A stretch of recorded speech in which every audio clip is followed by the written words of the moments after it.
오늘은 사도행전 19장 말씀을 가지고 신앙생활이 쉽지 않은 이유라는 제목으로 하나님 말씀 함께 나누도록 하겠습니다.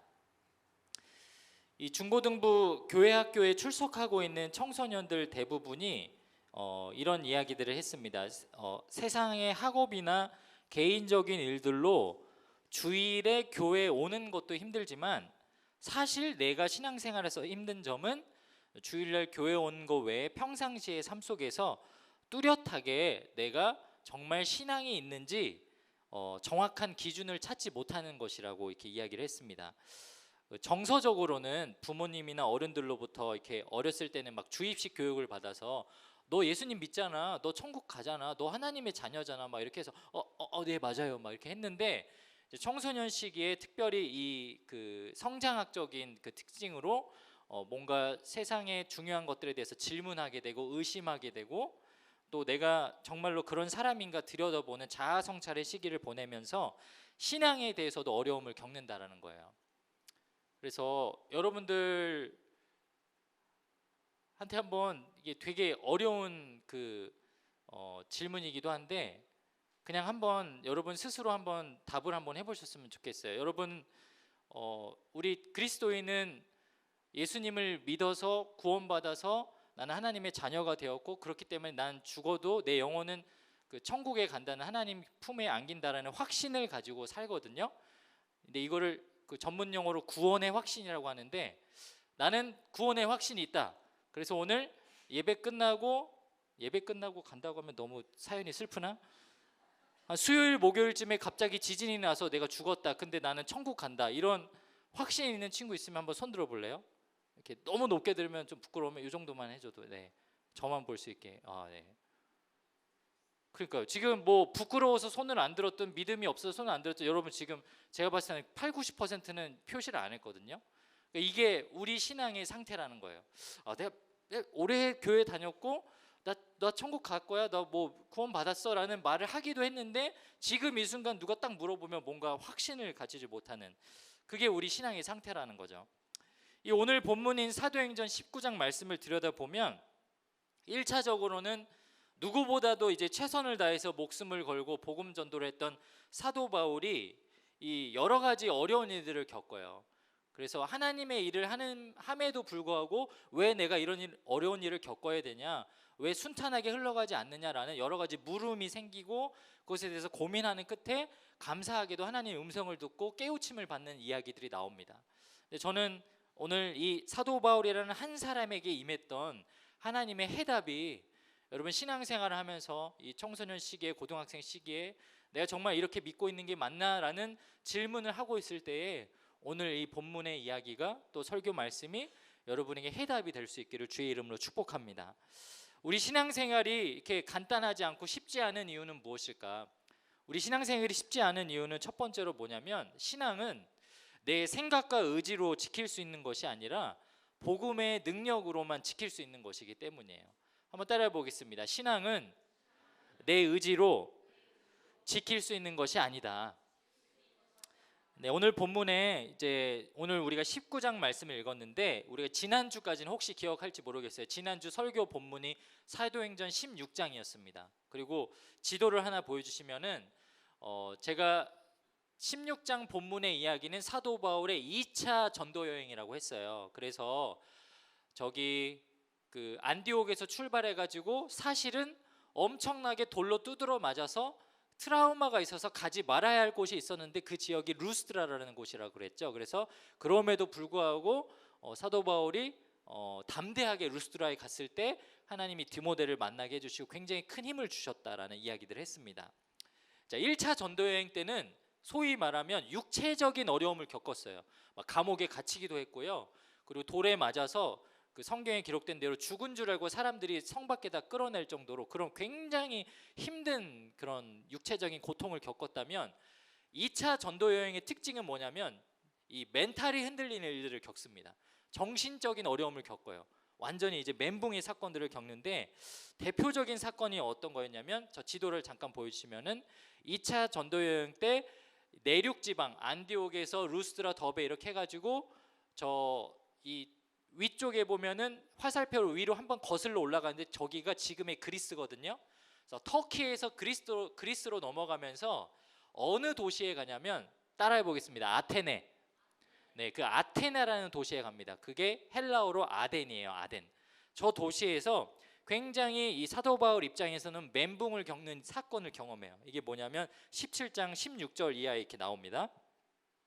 이 사도행전 17장 16절 이하의 말씀에 보면 바울은 아테네에서 실라와 디모데를 기다리고 있는 동안 온 도시가 우상들로 가득 찬 것을 보고 대단히 화가 났습니다.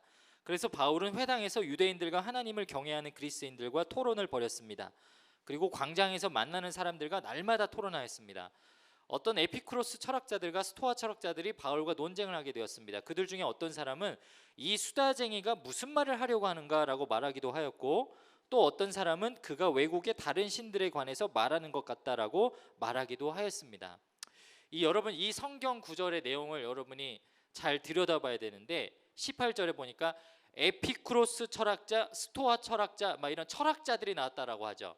그리고 아테네에는 뭐가 있었냐면은 사진 하나 보여주시면은 이 아테네는 지금도 저 아폴로 신전이 엄청난 랜드마크인데요. 저기에 수많은 사람들이 저걸 구경하러 가는데 BC 한 5, 600년경 전부터 저기 만들어졌어요. 그래서 저기 모이는 사람들이, 철학자들이 세상에 소위 말하는 여러 가지 학문들을 가르치기도 하고 설명하기도 하고 또 다른 설을 만들기도 하고 막 그랬습니다. 여러분, 그리스 철학자 중에 여러분이 아는 대표적인 사람 누구예요? 아리스토텔레스, 뭐 갈릴레오, 갈릴레이, 뭐 이런 사람들 막 해가지고 뭐 피타고라스 그렇죠, 그리스 사람이죠. 소크라테스 막 이런 사람들, 막 쟁쟁한 철학자들이 있잖아요, 시대별로. 그 사람들이 저기에 와가지고 야, 내가 오늘 이걸 발견했어라고 딱 말하면 사람들이 그 이야기를 다 듣고 막 박수치고, 오늘 이 이야기를 한 사람, 너 당신 누구입니까? 내 이름은 소크라테스. 막 이러면 막 한동안 막 그 사람들한테 막 제자들이 몰려들고 이런 게 있었거든요. 자, 근데 사도 바울이 이 예루살렘, 그 어떻게 보면은 아시아의 끄트머리에 진짜 조그만 나라 이스라엘에서부터 출발해가지고 중앙아시아 터키를 지나서 소위 말하는 그 당시 AD 40년, 80년, 그 AD 100년 사이에 온갖 세상의 모든 지식이 다 모여져 있다는 아테네에 갔을 때 어떤 자세로 갔냐면 이런 마음가짐을 가지고 왔어요. 내가 아테네 가면 나는 떡상할 거야. 왜냐?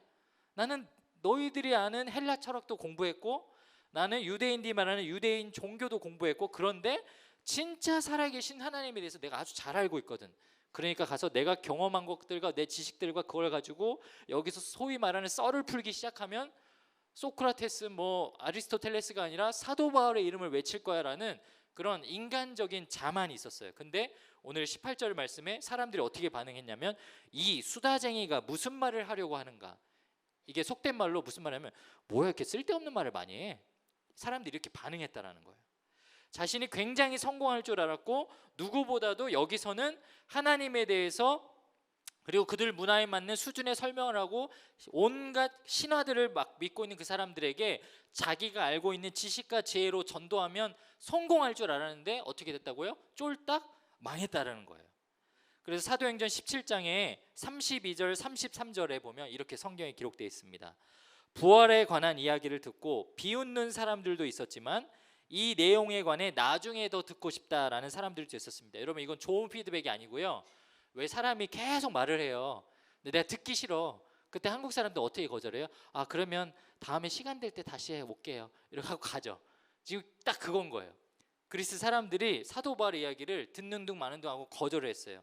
그리고 33절, 그리고는 바울을 그들을 떠나갔습니다. 쪽팔려서 도망 나왔다라는 거예요. 사람들은요, 신앙생활하면서 일종의 이런 경험들을 합니다. 내가 하나님도 믿으니까 하나님 믿는 거는 하나님 믿는 거대로 나를 도와주실 거고, 세상에 살아갈 때는 내가 아는 방법과 내 방식대로 열심히 사는 거 되게 중요해. 그래서 내가 열심히 살면, 그리고 또 기도도 하면 뭔가 보너스로 하나님한테 복을 받아서 내 생활이 평탄할 것이라고 생각하면서 살아요.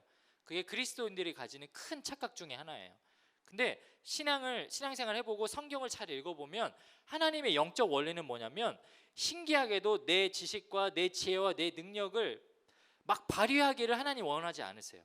하나님은 멍청한 사람을 기다리고요, 미련한 사람을 기다리고요, 우둔한 사람을 사용하십니다. 그래서 성경에 보면 여러 사람들이 보면 다 갖가지 온갖 부족한 것들이 있었는데 하나님이 그 부족한 사람을 들여다가 사용하시는 장면들이 많이 나와요. 근데 이상하게도 이 특히나 청소년 시기에는 뭔가 강박이 있어요. 이 특별히 뭐 공부를 하는 시기다 보니까 공부 못하고 잘하는 거 없으면 뭔가 뭐 망할 것 같고, 신앙생활도 그래서 내가 뭔가 열심히 하자면 안 될 것 같은 착각을 한단 말이죠. 근데 여러분, 제가 여러분들하고 신앙생활 이렇게 해보고 또 실제로 뭐 전도도 해보고 선교도 해보니까 하나님은 그런 사람들 쓰지 않더라고요. 제가 2010년에 청소년들을 데리고 말레이시아에 해외 선교를 간 적이 있어요. 그때 제가 교회에 전도사로 부임한 첫 해였고, 해외를 가는데 그때 당시 목사님이 저한테 뭐라고 부탁을 했냐면, 말레이시아 갔는데 그 선교사님이 주로 사역을 요청한 게 대학교 캠퍼스에 가서 대학생들을 상대로 영어로 복음 전하는 걸 요청하셨다. 그러니까 영어로 그냥 일상생활 대화를 하는 수준이 아니라 복음 정도 할 정도로 영어 잘하는 애들을 뽑으라고 저한테 말씀하셨어요. 그래서 제가 그 당시 이 선교팀 모집을 할 때 모집 요강에 쓰지는 않았지만 지원을 받고 면접을 보면서 물어봤어요. 너 영어 어느 수준으로 하냐고. 근데 애들이 뭐 유창하게 다 한다 그러는 거예요. 외국에서 살다 온 애도 있고 뭐 영어 학원도 뭐 다니고 있고. 그래서 뭐 몇 가지 제가 이렇게 스팟으로 질문해 보면 진짜로 영어 발음도 좋고 잘하더라고요. 그렇게 해가지고 고등학생, 중학생 섞어가지고 10명을 데리고 갔는데요. 여러분, 그 친구들이 공항에서부터 저를 엄청 놀리는 거예요. 아, 전도사님 발음이 왜 그래요? 아, 다시 해보세요. 뭐 애들 진짜 싸가지 없게, 이 싸가지 없는 자식들. 와, 그래가지고 내가 막 기분 나빠가지고, 야, 그럴 거면 네가 얘기해 뭐 이러는데, 말레이시아 갔어요. 그래서 말레이시아 북국립 말레이시아 국경 그 국립대학교로 가가지고 이제 복음 전도를 해야 되는데, 선교사님하고 그 계획을 한 게 뭐냐면, 저희가 방문하는 일정 중에 수요일날 한 수업 코리안 클래스가 있는데, 그때 케이팝 문화가 그때 당시에도 어마어마했습니다. 막 그 슈퍼주니어, 뭐 소녀시대 이런, 2010년이니까 미안해 얘들아, 내가 너무 아저씨지. 그래서 막 그런 거 막 사진도 인화해 가가지고 나눠주려고 막 다 준비했단 말이에요. 수요일날 K 클래스 수업에 꼭 들어와라. 이날은 그 특별 세미나처럼 하는데 너네들이 점심시간에 하니까 오라고 막 저희가 일종의 홍보를 해야 되는 거예요. 그래서 그 대학교 가자마자 맨 처음에 한 사역이 복음 전도하는 게 아니고 전단지 돌리는 사역이었거든요. 근데 여러분, 그 선교팀 10명한테 전단지 나눠주고, 이제 대학교가 엄청 크니까요, 구역별로 나눠주라고 했는데 애들이 벌벌 떨면서, 아, 전도사님 이거 근데 어떻게 나눠줘 이러는 거야. 야, 너 영어 나보다 잘하잖아. 너 발음도 좋잖아. 가가지고 excuse me 하고 뭐 이렇게 샬라샬라 설명하고 뭐 이렇게 얘기하면 되잖아. 아, 못하겠다는 거예요. 지금 황당한 거예요. 아니, 나한테 발음 안 좋다고 막 놀리고 뭐 유창하게 영어하고 뭐 일상생활 그렇게 막 난리복석을 치는 애들이 이 전단지 하나 돌리는 걸 못하는 거예요. 너무 답답해가지고 막 진짜 막 열불이 나가지고, 야, 니네 여기까지 와가지고 이거 못한다고 지금 나한테 이걸 이러냐. 가가지고 그냥 나눠주면 되는데. 고등학생 막 2, 3학년 애들이 다 그거 못한다고 이랬는데, 갑자기 중학교 1학년 남자애가 그 형 누나들을 보면서 혀를 차면서 이러는 거예요. 아, 진짜 찌질이 같아가지고, 전사님 저 보세요, 제가 할게요. 이러더니 전단지 딱 가져가는 거야. 딱 가더니, 야, 한번 제가 하는 거 보라고. 그래 몇 명이 따라갔거든요. 얘가 딱 이러더라는 거예요. 딱 가서 Hey, hey, I'm Korean. I love you, Jesus love you. Okay? 전단지. Take it. 되더라는 거예요, 여러분. 가가지고 뭐 excuse me, may I? 막 이런 거 다 필요 없고 그냥 I love you, Jesus 이러면서 뛰어가니까 thank you 뭐 이렇게 가져가는 거. 여러분, 전도는 막 세상지혜로 하고 막 능력으로 하고 막 이런 거 아니에요. 내가 말레이시아 사람이어도 같은 말레이시아 사람한테 복음 전하는 게 어려울 수 있어요. 이게 다시 말하면 여러분 한국 사람인데 한국 사람한테 복음 전하는 게 어려울 때 있죠. 지혜와 지식과 스킬로 하는 게 아니고 뭐로 하는 거라고요? 담대함을 하는 거예요. 그거는 내가 정말 하나님께서 주시는 능력으로 하는 거죠. 오늘 이 사역을 하면서 사도 바울이 내가 굉장히 많이 헬락 철학도 잘 알고 있고, 난 말도 잘하는 사람이고, 나는 가말리엘 문화생이고, 난 부족한 게 없는 사람이어서 전도를 잘할 거라 했는데 실패했어요. 그리고 도망치듯이 아덴에서 고린도로 간 다음에 뭐라고 고백하는 줄 아십니까? 고린도전서 2장 3절에 이렇게 말합니다. 사실 내가 여러분에게 갔을 때 나는 약하였고 두려웠으며 몹시 떨었습니다. 여러분 이걸 진짜 사도 바울이 좀 공부를 좀 한 사람이니까 이걸 굉장히 젠틀하게 썼죠. 여러분 청소년이 썼으면 어땠을까요? 진짜 개폭망 뭐 이렇게 쓰지 않았을까요? 완전히 자신의 지혜과 지혜로 내 능력으로 복음 전도하는 거에 완전히 철퍼덕 실패하고 실수와 잘못을 깨달았고 나서는 후에 고린도전서에 또 이런 고백을 합니다. 고린도전서 1장 같이 한번 읽어볼게요. 시작. 성경에도 내가 지혜로운 사람들의 지혜를 없애고 총명한 사람들의 총명을 쓸모없게 할 것이다 라고 기록되어 있습니다. 그렇다면 지혜 있는 사람이 어디 있으며 학자가 어디 있습니까? 이 시대에 철학자가 어디 있습니까? 하나님께서는 세상의 모든 지혜를 어리석게 하시지 않습니까? 맞아요, 여러분. 세상 살아가는 동안에 내가 잘 먹고 잘 살고 내 능력대로 사는 거였으면 이 세상에 더 많은 빈부격차가 생겨나야 하지 않을까요? 우리나라 중고생들이 그렇게만큼 전 세계 중에서 우리나라 중고생만큼 공부하는 사람 없다고 하는데, 그러면 세상 유명 대학들에 다 우리 한국 사람들로 도배가 돼 있어야죠. 여러분 그렇게 열심히 한다고 생각하지만 내 능력으로 하는 것이 우리 인생의 전부가 아니라는 거예요. 하나님은 하나님의 힘으로 복음의 역사가 일어나기를 원하신다라는 것입니다. 오늘 사도 바울이 내 꾀로 열심히 전도하려고 했을 때는 다 실패했어요. 사도 바울이 전도했던 이 모든 것에 실패했던 결정적인 이유는 복음의 능력에 사로잡히지 않고 십자가 이야기를 하지 않았기 때문이에요. 이 전도에 실패했던 사도 바울이 풀이 죽어가지고 고린도에서 1년 6개월 동안 여러분 무슨 일을 하는 줄 알아요? 전도 실패하고 나서 다시 교회를 가서 기도하고 성경 보고 말씀 읽고 나 다시 전도하러 가야지 준비한 게 아니고요, 완전 풀이 죽어가지고 1년 6개월 동안 텐트 치는 일을 합니다. 천막 만드는 일을 해요. 일종의 잠정적 은퇴를 한 거예요. 사람이 그렇게까지 낮아집니다. 그런데 불쌍하니까 하나님이 사도 바울을 찾아가세요. 사도행전 18장 9절에서 11절. 밤에 주께서 환상 가운데 바울에게 말씀하시되 두려워하지 말며 침묵하지 말고 말하라. 내가 너와 함께 있으며 어떤 사람도 너를 대적하여 해롭게 할 자가 없을 것이니 이는 이 성중에 내 백성이 많음이라 하시더라. 1년 6개월을 머물며 그들 가운데서 하나님의 말씀을 가르치니라. 여러분 맞아요. 그동안 내 꾀로 하고 내 생각으로 하고 내 지혜로 하려 했던 거 다 망했을 때 그때 하나님의 마음을 두드리시죠. 두려워하지 말라고, 겁내지 말라고, 그리고 침묵하지 말고 입을 열어서 다시 한번 복음을 전파하라고 사도 바울을 부르십니다. 사랑하는 여러분, 하나님이요 여러분들이 좌절하고 있을 때 여러분 마음을 두드리세요. 그리고 여러분에게 속삭이세요. 여러분이 들을 수 있는 육성으로 말한다는 것이 아니라 그런 마음을 부어주신다는 거예요. 여러분 안에 내주하시는 성령 하나님의 마음을 통해서 다시 한번 일어나라고, 너 할 수 있다고, 너 좀 괜찮은 놈이라고. 그래서 제가 오늘 쓸데없이 시작할 때 왼쪽 오른쪽 보고 나 좀 괜찮네라는 말을 한 게 여러분 그게 하나님의 음성인 거예요. 여러분이 주저앉으려고 했을 때 사도 바울에게 하나님이 찾아가셔서 복음의 능력을, 그 말씀을 다시 전파하라고 도전해 주신 것처럼 저 여러분의 삶 가운데 두드려 주시고 말씀하신다라는 것입니다. 사랑하는 여러분, 신앙생활에 쓰러지고 포기하고 넘어지고 싶을 때가 있지만 그때마다 하나님의 말씀에 귀 기울이시는 저와 여러분이 되길 축복합니다. 우리를 다시 한번 세우시고 담대하게 일어나 말할 수 있도록 힘주시는 하나님, 그 복음의 능력을 경험하시는 저와 여러분이 되길 축복합니다. 두 번째로 신앙생활이 쉽지 않은 이유, 우리가 신앙생활이 쉽지 않은 이유는 무엇일까? 이 신앙은 내 의지로 지킬 수 있는 것이 아니라 하나님의 역사로 지키는 것이기 때문이에요. 한번 따라해 보겠습니다. 신앙은 하나님의 역사로 지키는 것이다.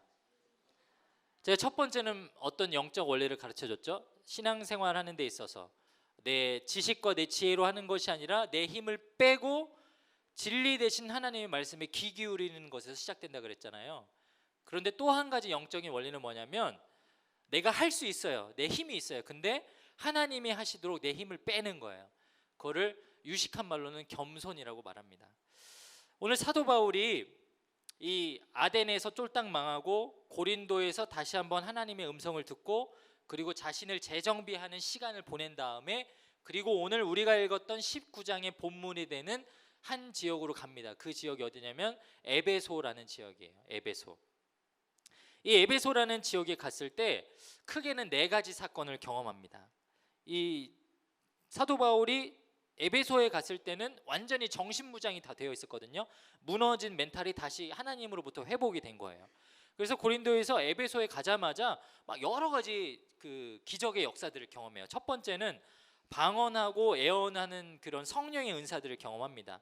이제 사도행전 19장 1절 2절 그리고 6절에 보면 아볼로가 고린도에 있는 동안 바울은 북부 지방을 거쳐서 에베소에 이르게 되었습니다. 거기서 몇몇 제자들을 만났습니다.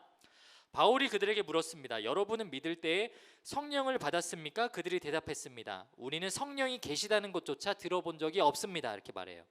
자, 1절에 보면 몇몇 제자들을 만났다라고 말하죠.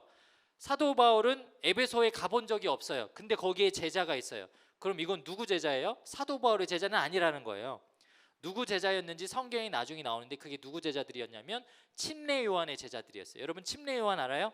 침례 요한 예수님 오기 전에 유대 광야 지방에서 메뚜기 먹고 석청 먹고 하면서 막 이런 이상한 누더기 옷 입고 막 전도하러 다닌 사람이 있어요. 근데 그 침례 요한의 전도했었던 그 메시지의 핵심은 뭐냐면 니네들 다 썩어 빠졌다. 니네 회개해야 된다. 지금 이스라엘 사람들이 이렇게 사는 거 하나님이 원하시는 모습 아니다라고 하면서 회개하라고 하고 그거를 동의하면은 동의하는 것의 증거로 침례를 줬어요. 일종의 회개의 침례를 준 거예요. 그리고 그때 깨달음을 받은 사람들이 뭐 이스라엘도 살지만 여기저기 흩어졌는데 알고 보니까 에베소에서도 그 제자들이 있었던 거예요. 사도 바울이 그 사람들을 만나서 물어보는 거예요. 당신들 그 예수님 따르는 침례 요한의 제자들이냐, 성령 체험했냐라고 물어보는데 성령님이 뭐예요? 물어봐요. 그러니까 이 사도 바울이 복음에 대해서 설명하고 그리고 6절에 이런 일이 일어납니다. 바울이 그들에게 손을 얹자 성령께서 그들에게 내려오셨습니다. 그러자 그들은 방언으로 말하고 예언을 하기 시작했습니다. 에베소에서 만난 첫 제자들에게 안수기도 하자마자 막 방언하고 예언하는 이 수십 년 전에 마가의 다락방에 있었던 놀라운 그 성령 강림의 은혜가 그 자리에 즉시 임했다라는 거예요. 이게 엄청난 일이죠. 그리고 또 두 번째 사도 바울을 통해서 계속 성령의 역사가 일어나요. 19장 11절에서 보니까 하나님께서 바울의 손을 빌려 놀라운 기적들을 일으키셨습니다. 심지어 사람들이 바울이 몸에 지니던 손수건이나 앞치마를 병든 사람 위에 얹기만 해도 병이 낫고 귀신이 쫓겨 나갔습니다. 여러분 이거 하면 꼭 생각나는 분 한 분 있지 않아요? 예수님. 그렇죠? 예수님 그 12해 동안 혈루증을 앓았던 여인이 예수님 도저히 만날 수가 없어서 겨우겨우 가가지고 이 옷자락 딱 만지니까 병이 났잖아요. 근데 그런 기적이 바울한테 있었다라는 거예요. 바울이 썼던 손수건이나 앞치마, 그 당시는 옷 복장이 그래요. 여러분 생각하니까 엄마들 하는 앞치마 생각하면 안 돼요. 그 앞치마를 이렇게 누가 이렇게 만지기만 하고 몸에 얹기만 해도 병이 났고 귀신이 쫓겨나가는 역사가 있었다는 거예요.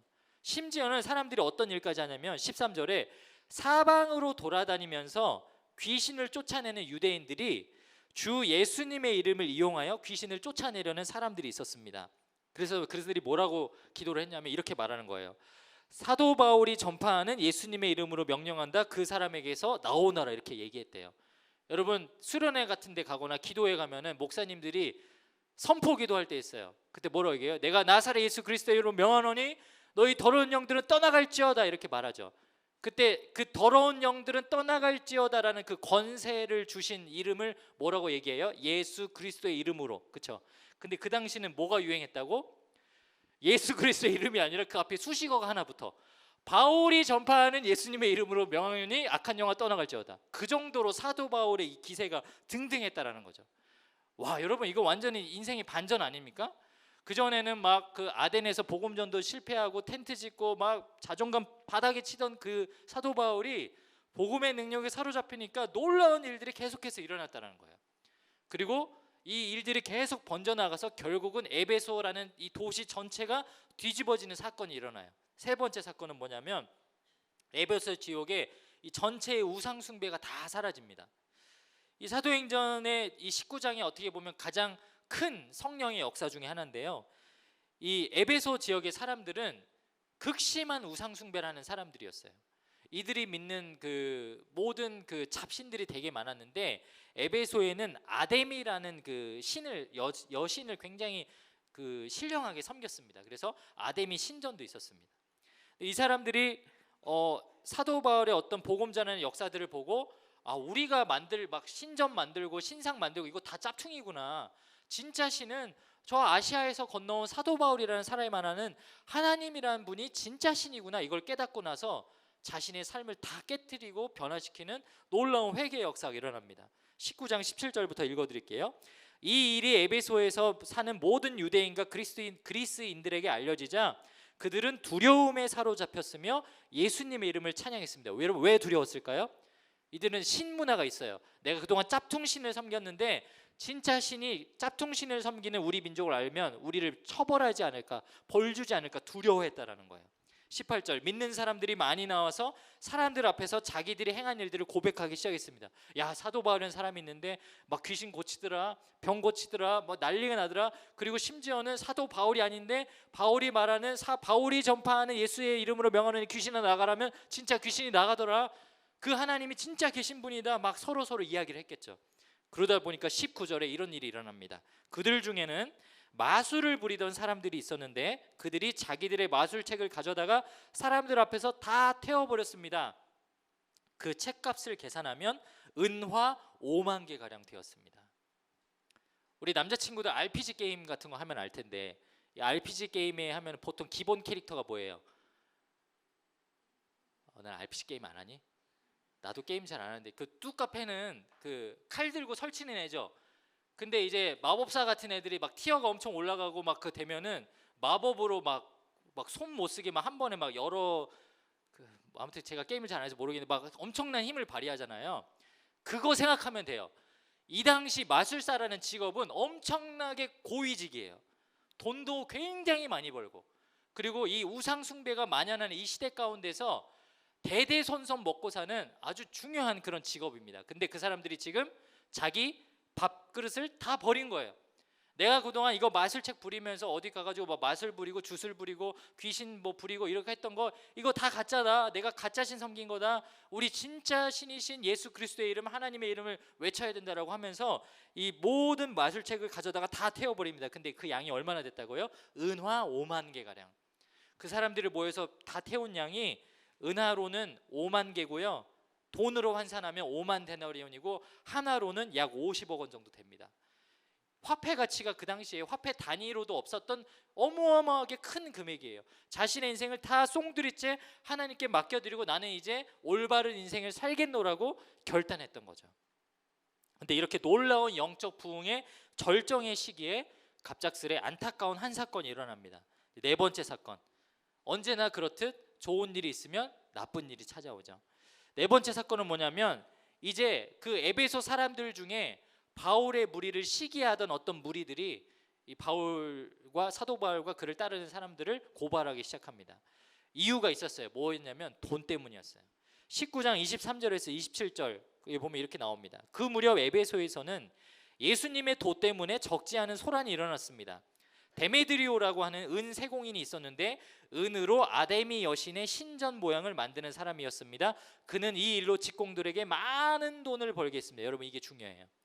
가짜 신인데 가짜 신 신상을 만들어서 그걸 기념품으로 팔기 시작했는데 그걸로 돈벌이가 엄청 많이 됐다라는 거예요. 25절, 그가 직공들과 이런 일에 종사하는 사람들을 불러놓고 말했습니다. 여러분도 아시다시피 우리는 이 사업으로 소득이 꽤 좋았습니다. 그런데 여러분들도 보고 들은 대로 바울이라는 이 사람이 에베소뿐만 아니라 아시아의 거의 모든 지방에서 사람이 만든 신은 신이 아니라고 말합니다. 그는 수많은 사람들을 설득하여 그들의 마음을 돌려놓았습니다. 예, 맞죠? 왜냐면 그게 진짜니까요. 근데 이 사람이 그때 이런 결단을 해요. 나쁜 결단. 27절, 이러다가는 우리 사업이 명성을 잃게 될 위험이 있을 뿐만 아니라 사람들이 위대한 아데미 여신의 신전을 우습게 여길 위험이 있습니다. 그렇게 되면 아시아와 온 세계의 모든 사람들이 섬기는 아데미 여신의 위험이 땅에 떨어질 것입니다. 그러면서 결국은 자기가 이 진짜 신이 오로지 하나님 한 분이시면 아데미 신전의 모든 그 우상 산업이 몰락을 하게 되니까 내가 먹고 살아야 되니까 사람들을 선동하기 시작한 거예요. 저 사람들이 왜 어디서 허락받지도 않고 와가지고 이상한 얘기하고 집회하고 사람들을 선동해가지고 뭐 어디서는 은화 5만 양 댕긴 거 막 태우게 하고 저 시정잡배 같은 저 자식들 우리 내쫓읍시다라고 사람들을 모았다라는 거예요. 그러면서 구호도 외쳤어요. 심지어는 이 27절에 보면은 이 사람들이 그들이 이 말을 듣고 분노가 가득해요. 왜냐하면 진짜 내 직장을 잃게 생겼네, 나 돈을 잃게 생겼네 이러면서 사람들이 외치는 구호가 있었는데 28절에 보면 이렇게 나옵니다. 크다 에베소 사람의 아데미여. 이게 그 사람들의 구호였습니다. 크다 에베소 사람의 아담이요. 반대 진영에서는 뭐라고 했을까요? 할렐루야, 할렐루야, 할렐루야, 크다 아담이요, 아담이요. 이게 완전 개판이 된 거예요. 그래요. 이 사람들이 어디에 모이냐면 헬라 문화의 특징 중에 하나인 엄청나게 큰 연회장에 모여요. 성경을 거기는 극장으로 말하는데 한 번에 한 2만 명 정도 모일 수 있었다고 합니다. 근데 거기에 사람들을 다 모아놓고 누굴 데려오냐면 사도 바울과 같이 다니던 이제 가이오하고 아리스다고라는 사람을 데리고 와요. 그러고서 이제 막 연설을 하기 시작하는 거예요. 이 사람들은 뭐 어디 안디옥에서 왔는데 지들이 믿는 뭐 예수 그리스도 어쩌고저쩌고 하면서 우리 여러분 에베소 사람들은 어떤 민족입니까? 아담의 신의 뭐 축복을 받고 여러분 이걸로 우리가 먹고 살 수 있었고 이랬는데 이 두 놈 때문에 우리가 망했습니다. 여러분 이거에 넘어가면 되겠습니까? 안 되겠습니까? 하면 예 죽여라 막 이랬겠죠. 이걸 보고요 사도 바울이 이제 화가 나가지고 놀라기도 하고 그래서 사도 바울의 굉장한 다혈질이었거든요. 정중기 목자님과 비슷한 굉장한 다혈질. 이놈의 새끼들이 막 이런 거예요. 어떤 자식 뭐라고? 우리 가이오를 아리스토고 잡아갔더니 이런 버르장머리 자식들 내가 그러면서 딱 달려가려고 합니다. 근데 30절을 보세요. 그때 바울도 군중들 속으로 들어가려 했지만 처음에는 제자들이 말려요. 제자들은 인간적인 마음에서 말렸겠죠. 갔다가 지금 분위기 장난 아닌데 사도 바울 지난번에 돌로 두드려 맞았잖아요. 이번 돌이 아니라 칼에 맞을 것 같은데요. 참으시죠. 막 말린 거예요. 그리고 나서 31절 또 바울과 친하게 지내던 아시아의 관리 몇 사람들도 사람을 보내어 바울더러 극장에 들어가지 말라고 전했습니다. 그 소식을 들은 저 먼 지역에 있는 관리들이 어떻게 알았는지 구구절절 사람을 통해서 또 말린 거예요.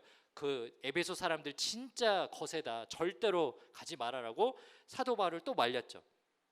이 모든 소동에 대해서 사도 바울이 자신의 힘으로 해결하려고 했지만 계속해서 뭔가 막히는 경험을 합니다. 사도행전 16장에서도 두드려 맞아서 막히는 경험을 하고 17장에서도 말로 했는데 자기 지혜로 전도가 안 되는 막히는 경험을 하고 오늘 19장에서는 또 막히는 경험을 해요. 여러분 이걸 보면요 우리 삶은 그런 거예요. 계속 뭔가 잘 되기만 하는 게 인생이 아니고 하나님 뜻대로 뭔가 살아가고 결과를 잘 얻은 것 같은데 계속해서 시련과 어려움을 겪을 수밖에 없는 게 우리 인생의 원리라는 거죠. 근데 참 신기하게도요 우리가 읽어보지는 않았지만 이 성경의 19장의 마무리가 어떻게 되는지 아세요? 하나님께서 그 안에 있는 이방인 한 사람, 서기장 한 사람을 통해서 그 사람들을 진정시키고 가이오하고 아리스다고를 풀어주게 합니다. 근데 그 사람이 와서 뭐라고 하냐면요 19장에서 이런 말을 해요. 무리를 진정시키고 이르되 에베소 사람들아 에베소가 아데미와 제우스에게서 내려온 우상의 신전지가가 된지를 누가 알지 못하냐? 우리가 그걸로 먹고 산 거 누가 모르냐? 나도 동의한다. 근데 이 두 사람이 와서 한 거는 우리 물건을 도둑질한 것도 아니고 장사하지 말라고 한 것도 아니고 진리된 말을 선포한 것밖에 없다. 그래서 누군가는 동의하고 그냥 자기가 스스로 그런 결정을 한 거니 그냥 내버려 두자 라고 해서 오히려 이방 사람들 서로가 합의를 보게 합니다. 그리고 사도행전 20장의 맨 마지막 절 41절에 이렇게 기록되어 있어요. 이에 그 모임을 흩어지게 하니라. 여러분 참 신기하죠. 우리 생각대로라면 내가 나서야 될 것 같고요. 아시아의 관리가 말리라고 했을 때 너 오히려 빨리 좀 와라. 너 군대 좀 끌고 와라. 여기 좀 도와줘라 라고 인간적인 노력을 해야 될 것 같은데 내 힘을 빼고 가만히 있을 때 하나님이 역사하신다라는 거예요. 우리 신앙의 생활의 중요한 영적인 원리고 복음의 능력은 내 힘을 뺄 때부터 시작된다라는 것입니다. 마지막으로 한 가지 이야기를 들려드리고 오늘 말씀을 마치려고 해요. 목사님 여러 군데로 복음 전도 가고 해외 선교도 가고 수차례 다녔는데 정말 잊지 못할 선교지가 한 군데 있어요. 일본이에요. 2002년에 일본 오사카 지역에 선교를 간 적이 있습니다. 2002년에 우리나라가 어떤 일이 있었죠? 여러분 그때는 세포였죠? 이 시기에 누군가의 그 엄마 아빠의 어딘가의 세포였을 거예요. 영양분이었고 하나님이 여러분을 아직 지구상에 보내지 않으셨던데 그때 2002년에 한국은 월드컵 때문에 엄청난 난리가 났었어요. 그리고 정확하게는 한국 월드컵이 아니고 뭐였어요? 한일 월드컵이었어요.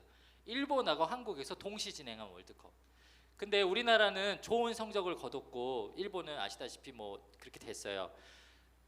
제가 2002년에 전도를 갔는데 일부러 빨간색 티셔츠, 그 당시 대한민국의 모든 응원 유니폼이었던 빨간색 비더레즈 그 티셔츠를 단체 티로 맞추고 그리고 이제 가가지고 전도를 했는데요. 오사카에서 저희가 주로 했던 사역은 뭐였냐면, 오사카에 굉장히 저희가 만나던 그 선교사님이 사역하시는 교회가 노숙자를 대상으로 뭐 밥도 주시고 복음 전도하는 사역을 하셨는데, 그분들 대상의 이제 노방전도 사역이었어요. 그래서 이 선교지 사역의 5일에 4일째가 제일 하이라이트인데, 그때는 노방전도 하면서 노숙자들을 교회로 초청해서 밥도 주고 복음 전도하는 거였고요. 나머지 3일은 뭐였냐면, 정말 오사카 시내를 돌아다니면서 만나는 사람들에게 전단지 주고 복음 전단지 주고 복음 전도하고 뭐 찬양 부르고 이런 거였어요. 근데 제가 3일 동안 빠지지 않고 했던 일이 뭐냐면, 그 노숙자 거리가 있는데 그 교회 근처다 보니까 매일매일 지나가면서 그 사람들에게 이 전단지 주고 조그만 음료수 하나씩 주고 이렇게 짧은 일본말로 복음 전했거든요. 예수 사마와 신지마쇼, 예수님 믿으세요 이런 말이에요. 예수 사마와 신지마쇼 이런 말 하면서 이렇게 전단지 주고 그랬었어요. 근데 여러분, 그 사람들이, 노숙자들이 우리나라도 그렇지만 지금 자기 먹고 사는 게 중요하지 뭐 교회에서 전단지 주고 예수님 믿으세요 이런 말이에요 전혀 귀 기울이지 않습니다. 일본은 복음화율이 2%밖에 되지도 않아요. 교회가 거의 없어요. 그 사람들은 태어날 때부터 온갖 잡신들을 다 섬겨요. 그러니까 선교지에 가서 이 정말 불모지 같은 데서 선교를 하려는데 이게 힘도 안 나고 힘든 거예요. 뭔가 결과가 안 날 것 같은 그런 자책과 어려운 마음이 드는 거예요. 날짜는 점점 다가오죠. 디데이가 와서 이 지역의 오사카 그 구에 있는 노숙자들, 그래도 우리가 100명 대상으로 오면은 밥도 해주려고 밥도 다 반찬도 다 결제하고 준비하고 있는데 안 오면 어떡하지 하는 두려움이 엄습하는 거예요. 근데 수요일 날 다음 날이 마지막이에요. 수요일 날 마지막으로 전단지 돌리고 점심을 먹는데, 선교사님이 우리 오사카성 그래도 왔으니까 오사카성 관광 한번 하자고 오후에 오사카 성에 갔어요. 오사카 성에 여러분 가본 친구들 있을지 모르겠는데 오사카성 진짜 코딱지만 하거든요. 거기 돌아다니면 한국 사람들 빨간색 티셔츠 입고 돌아다니면 여러분 어떻게 되겠어요? 다 소문이 나요. 어디 한국에서 빨간색 입은 유치원생 같은 애들 돌아다닌다. 근데 그때 당시에 이제 저희 선교팀의 그 팀장격인 그 리더 우리 지금은 지금 목자님인데, 그분이 제안을 한 거예요. 우리가 그래도 이방에 일본에서 왔는데 이곳에서 우리가 하나님을 높이 경배했으면 좋겠다. 우리 찬양팀이 간 선교지였거든요. 우리가 찬양팀인데 그래서 여기서 그래도 찬양했으면 좋겠다. 그래서 제가 거기서 이제 기타 담당이어가지고 항상 기타를 메고 다녔는데, 아 좋다. 그럼 나는 이제 서가지고 기타 치고 너네 노래하고 이렇게 하자. 근데 갑자기 제안을 하는 거야. 아니다, 우리 내일 공연하기로 했던 그 워십을 이 자리에서 하자. 워십하자고 그러는 거예요. 그래서 기타를 내려놓고 거기서 뭐 MP3나 이런 것도 없던 시기에 말로 찬양을 부르면서 막 이런 워십을 하기 시작했어요. 오사카성 가본 사람 알겠지만 진짜 조그매요. 진짜 조그매. 광장이 요거 한 반 정도밖에 안 되는데 여기서 이런 데서 하기 시작하는데, 그날 엄청 뜨거웠거든요. 8월에. 근데 제가 앞열에 앉아서 무릎 꿇고 하라 그래가지고 반무릎을 했는데, 반무릎을 하자마자 진짜 여기 그 100도씩 끓는 물 정말 단 것처럼 무릎이 너무 뜨거운 거예요. 앉았던 그 팀원 모두가 뜨거워 이러면서 다 일어났거든요. 근데 팀장 언니가 진짜 무서운 사람이었어요. 야, 무릎 안 꿇어? 똑바로 안 해? 요즘 성교지에 와서 진짜 이런 거 가지고 그럴래? 그래서 죄송합니다 하면서 무릎이 막 짖어지면서 했거든요. 구원하심이 보좌에 앉으시 우리 하나님과 어린 양께 이토다. 끝났으면 좋겠는데 계속 도더리.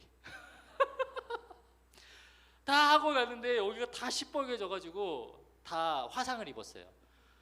무릎을 그날 저녁에 이제 그 목자 언니가 감자를 갈아가지고 팩을 해주시면서 다 회개하면서 울면서 미안하다고 울면서 그러고, 그리고 디데이가 됐어요. 여러분, 노숙자들 정말 관심도 없었는데요. 시간이 딱 됐는데 12시까지 와서 식사하고 1시부터 타임테이블이 시작되는데 12시가 다 됐는데도 안 와요. 예상을 했어요. 노숙자들 안 오겠지. 12시 한 10분쯤 지나렸을까? 저희 교회가 이 골목, 이렇게 큰 골목의 중간쯤에 있어서 대로변에서 꺾어서 오는 사람들이 여기 교회까지 걸어오려면 그래도 200여 미터 걸어와야 돼요. 그러니까 저 멀리에 대로변에서 사람이 오는지 안 오는지 교회 앞 문의 앞에 서서 계속 이렇게 발을 동동 구르면서 기다리는데, 진짜 영화에서 보는 것처럼 노숙자 무리들이 구름대처럼 저렇게 줄을 맞춰서 오는 거예요. 누가 인솔해서 오는 것처럼, 마치 약속이라도 한 것처럼 수없이 많은 사람들이 이렇게 때를 지어서 오는데, 그때부터 진짜 할렐루야하고 막 저희가 놀라게 되더라고요. 너무너무 막 흥분해가지고 그분들 모셔서 식사 대접하고 공연하고 막 이러는데, 나중에 목사님이 하하하하 막 웃으면서 저희들한테 어떤 얘기를 해주시는 거예요. 물어봤대요.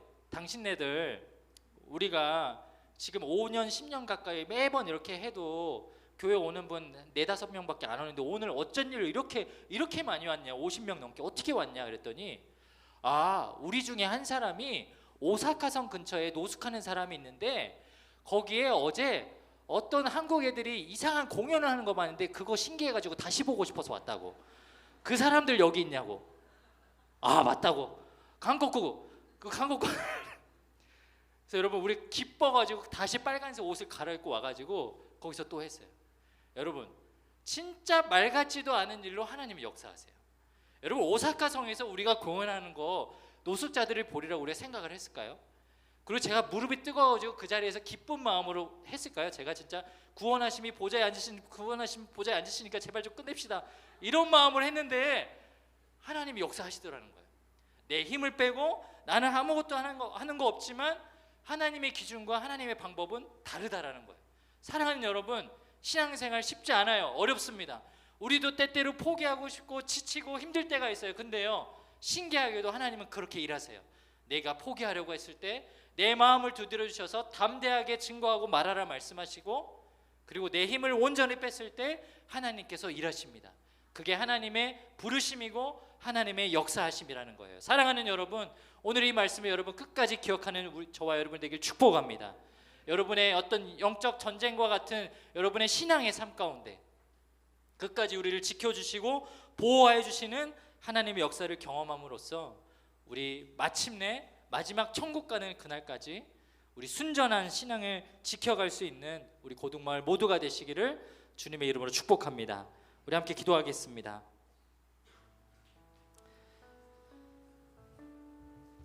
우리 괜찮으시다면 우리 한번 다 함께 자리에서 일어나서 우리 한번 기도했으면 좋겠어요. 오늘 말씀을 전한 저도 뭐 이런 아주 작은 사소한 경험들을 했었는데, 사도 바울과 비교하면 사실 더할 나위가 없죠. 목숨을 잃을 뻔했고 정말 많이 자기 평생을 바쳐서 고생했지만 성공도 했고 실패도 했어요. 그게 중요하다라는 거예요. 여러분, 신앙생활하면서 우리는 하나님께서 주시는 축복을 마음껏 누릴 때도 있지만 생각보다 많은 시간 고난과 어려움과 시험을 감당해야 할 때가 있습니다. 그런데요, 그때 하나님이 여러분을 놓지 않으세요. 그냥 버려두지 않으세요. 담대하게 살 수 있도록 말씀을 통해서 힘을 주시고 우리 가운데 역사하십니다. 아멘. 오늘 이 시간 한번 기도할 때, 하나님, 내 삶 가운데 하나님이 함께 하심을 믿습니다. 아멘. 내 삶 가운데 여전히 하나님이 나를 도와주심을 믿습니다. 아멘. 우리가 끝까지 하나님을 바라보며 하나님을 신뢰하며 나아갈 수 있는 우리들이 될 수 있도록 주님 역사하여 주시옵소서. 아멘. 주님만 바라보며 나아갈 수 있는 저희들이 될 수 있도록 인도하여 주시옵소서. 아멘. 우리 이 시간 주의 이름을 크게 한번 부르짖고 같이 한번 기도하며 나아가겠습니다. 주여! 오 하나님, 그렇습니다. 하나님께서 말씀하여 주시고 도와주신 놀라우신 은혜가 하나님 우리 가운데 이루어질 수 있기를 주님 소망합니다. 아버지 하나님, 주님 붙들으시는 은혜를 우리 경험하게 하여 주시옵소서. 아버지께서 채우시고 붙들어 주시옵소서. 하나님께서 말씀하시는 은혜를 우리 경험할 수 있도록 주님이 채우시고 인도할 수 있도록 주님 역사하심 함께 하여 주시옵소서. 아버지 하나님께서 채우시는 놀라운 은혜들을 우리 경험하길 소망하오니, 하나님 우리가 어느 시기에 있든지 어느 때에 있든지 주의 말씀을 신뢰할 수 있는 저희들이 되게 하여 주시고, 신앙의 많은 고락과 어려움들을 경험한다 할지라도 끝까지 주님 말씀 붙잡고 나아가는 저희들이 되게 하여 주셔서, 하나님 주님의 놀라운 복음의 능력을 하나 우리와 함께 하심을 경험할 수 있는 저희들 될 수 있도록 인도하시고 함께 하여 주시옵소서. 한 번 더 기도했으면 좋겠는데요, 이제 여러분 기말고사 다가오고 또 본격적인 여름 사역이 다가옵니다. 여러분의 환경이 점점 신앙생활하기에 방해가 되는 요소들이 많이 있죠. 공부해야 하고 그러다 보면 체력도 지치고 심지어는 주일에 교회에 나오는 것조차 갈등이 되는 시기가 찾아올 거예요. 근데 여러분, 하나님 앞에 여러분이 결단했으면 좋겠어요. 하나님, 이번 기말고사는 올해는 제가 신앙의 우선순위를 제 우선순위로 삼아 보겠습니다. 하나님을 제 인생의 최우선된 가치로 삼아 보겠습니다. 사도 바울이 그리스도의 복음의 능력을 가장 먼저 우선 삼고 에베소에 갔을 때 놀라운 성령의 역사를 경험했던 것처럼 하나님, 내 삶 가운데도 하나님만 바라보고 하나님만 붙잡았을 때 그렇게 승리할 수 있는 놀라운 경험들을 제 삶 가운데 내려 주시옵소서. 하나님만 바라볼 때 주님, 나를 통해서 일하시는 놀라운 역사들을 경험하게 하여 주시옵소서. 주님만 바라보게 하여 주시옵소서. 우리 시간 주님의 이름을 다시 한번 부르짖고 기도하겠습니다. 주여. 주님, 그렇습니다. 하나님, 여전히 오늘의 삶 가운데 많은 시험과 어려움들, 주님 바라보기에 많은 유혹과 갇혀있는 생각들이 있지만 하나님만 바라보게 하여 주시옵소서. 주님만 생각하게 하여 주시옵소서.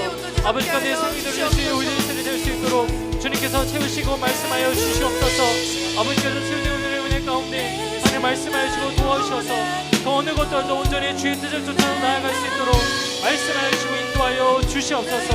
하나님, 주님의 뜻이 우리 가운데 고기는 주님의 이웃들이 되기를 소망합니다. 주님이 인도하여 주시고 책임져 주셔서 하나님과 내 말씀을 주시고 놀라우시니 우리 아이들이 주님만 동행하며 나아갈 수 있도록, 주님 바라볼 수 있도록 인도하여 주시옵소서. 살아계신 하나님 아버지, 그렇습니다. 우리 신앙생활이 참 흔들리고 주님 앞에서 어려움들을 겪을 때가 있습니다. 내가 하나님으로부터 멀어져서 심지어는 나는 오늘 죽어도 천국에 갈 수 있다는 확신이 불투명한 친구들도 있습니다. 이게 얼마나 안타까운 일입니까? 우리 가운데 얼마나 불쌍한 일입니까? 하나님의 자녀라고 살면서, 예수 그리스도의 제자라고 살면서 그 놀라운 복음의 능력을 경험하지 못하고 흐려진 우리 아이들이 있다면 오늘 이 사도행전 19장 말씀을 통해 가르쳐 주신 귀한 영적인 원리를 우리 아이들이 마음에 새기게 하여 주시옵소서. 살아가는 동안 하나님의 말씀이 우리 삶의 기준이 되게 하여 주시고 복음의 능력이 우리 삶을 사로잡히게 하여 주셔서 세상 살아가는 동안 힘들고 어려운 좌절과 어려움들을 겪을 때에 주님, 그 때때로 좌절하고 넘어지고 포기하는 것이 아니라 여전히 하나님 나를 붙잡아 주시고 함께하고 계심을 신뢰하며 아멘. 주님 바라보며 나아갈 수 있는 저희들 모두가 될 수 있도록 인도하여 주시옵소서. 아멘. 이제는 우리 주 예수 그리스도의 은혜와 하나님 아버지의 극진하신 사랑하심과 성령 하나님의 역사하심, 교통하심이 세상 살아가는 동안 그리스도 복음의 능력, 그리고 내 지식과 지혜가 아닌 겸손함으로 하나님만 의지하며 살기로 결단하는 우리 고등마을 모든 친구들 위해, 그들과 함께 하시는 모든 목자님들, 그들의 가정과 직장과 모든 환경 위에 이제로부터 영원까지 함께 하시기를 간절히 축원하옵나이다. 아멘.